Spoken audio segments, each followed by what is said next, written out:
என்ன நாங்க பெருசா கேட்டுவிட்டோம்? மக்கள் வந்து நிம்மதியா ஃப்ரீயா நின்று பார்க்கறதுக்கு ஒரு இடம், அதை நாங்க தேர்வு செஞ்சு அதுக்கு பர்மிஷன் கேட்கிறோம்.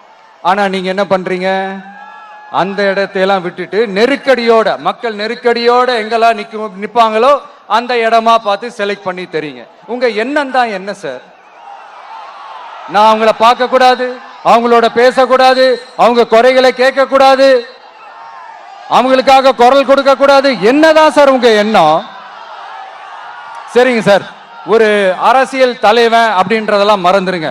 ஒரு சாதாரண ஒரு தமிழ்நாட்டு மண்ணோட ஒரு மகனா, ஒரு நம்ம தமிழ் மக்களுடைய ஒரு சொந்தக்காரனா, என் மக்களை, என் குடும்பத்தை, என் சொந்தங்களை நான் பார்க்க போனா என்ன பண்ணுவீங்க? அப்பவும் தடை போடுவீங்களா?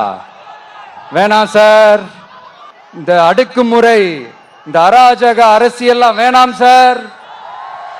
நாம ஒண்ணு இங்க தனியால் இல்லைங்க சார், மாபெரும் மக்கள் சக்தியோட பிரதிநிதிங்க சார், மாபெரும் பெண்கள் சக்தியோட சகோதரன் சார், மாபெரும் இளைஞர் இயக்கமா இருக்கிறோம் சார். மறுபடியும் சொல்றேன், 2026 ரெண்டு பேருக்கு நடுவுல தான் போட்டியே.